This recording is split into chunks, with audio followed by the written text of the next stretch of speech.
ప్రముఖ విద్యావేత్త, high court advocate, ముస్లిం హక్కుల పోరాట సమితి వ్యవస్థాపక అధ్యక్షులు మహమ్మద్ అసద్ గారితోనూ. సార్ చెప్పండి, కమిషన్ వచ్చింది, బీసీ కమిషన్, ఏం రిప్రజెంటేషన్ చేశారు? ముఖ్యంగా వాళ్ళకు ఉన్నటువంటి ముస్లిం సమాజానికి ఉన్నటువంటి సమస్యలు ఏంది, బీసీలకు ఉన్న సమస్యలు ఏంది, మీరేమి రిప్రజెంటేట్ చేశారు అవి వివరించండి. నేడు ఖమ్మం జిల్లా కలెక్టర్ కార్యాలయంలో Telangana commission for backward classes అనేది రావడం జరిగింది. వాళ్ళు ఈ సందర్భంగా పబ్లిక్ హియరింగ్కి సంబంధించి నోటిఫికేషన్ జారీ చేసి ఈరోజు ఆ కార్యక్రమాన్ని ముందుకు తీసుకెళ్తా ఉన్నారు.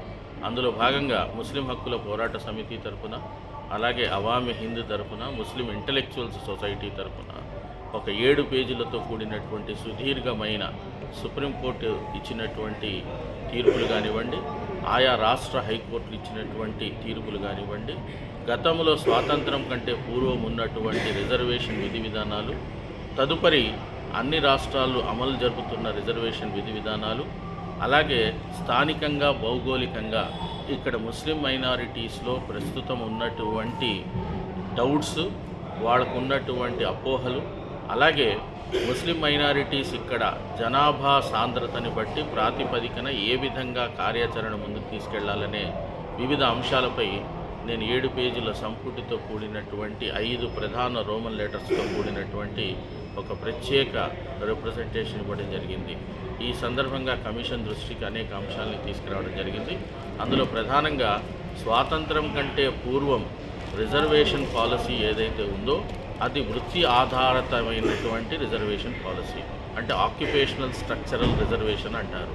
అంటే వృత్తి పరంగా ఏ మతాన్ని ఆచరిస్తారో, ఏ ధర్మాన్ని ఆచరిస్తారో దానికి సంబంధం లేకుండా రిజర్వేషన్ అనేది అమలు జరపడం జరిగింది. ఉదాహరణకి ధోబి అనేవాడు చాకలి హిందూ మతంలో కూడా ఉండొచ్చు, అలాగే ఇస్లాంని కూడా అతను ధర్మాన్ని పాటించవచ్చు.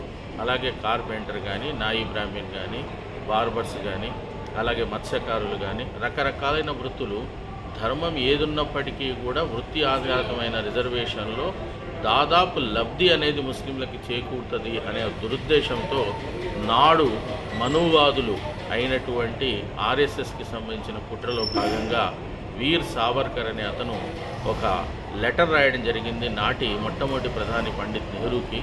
అతను చెప్పాడు, షెడ్యూల్ కమ్యూనిటీస్ ప్రకారం రిజర్వేషన్ బ్రిటిష్ నాటి విధానాన్ని అమలు చేసినట్లయితే పార్లమెంట్, లోక్సభలో అలాగే రాజ్యసభలో అత్యధికులు ముస్లింలు ఉంటారు, కాబట్టి ఆ విధానాన్ని మార్చండి, షెడ్యూల్ కమ్యూనిటీస్ని కాస్త షెడ్యూల్ క్యాస్ట్ చేయండి అనే చెప్పి ఆ కాన్సెప్ట్ ద్వారా గాంధీ గారు హరిజన్ అనే ప్రాతిపదికన తీసుకొచ్చి కొత్త రిజర్వేషన్ పాలసీ మార్చడం జరిగింది. తద్వారా ఇవాళ ముస్లింలు నష్టపోతూ ఉన్నారు అని చెప్పి చెప్పడం జరిగింది. అదే విధానాన్ని ఇవాళ కూడా అవలంబిస్తూ ఉన్నారు. అంటే ధోబి అనేవాడు హిందూ మతాన్ని ఆచరిస్తే రిజర్వేషన్ ఉంది, అలాగే వడ్రంగి హిందూ మతాన్ని ఆచరిస్తే రిజర్వేషన్ ఉంది, అలాగే మేతర్ స్కావెంజర్ అతను హిందూ మతాన్ని ఆచరిస్తే రిజర్వేషన్ ఉంది, ఎస్సీ కింద పరిగణిస్తాడు.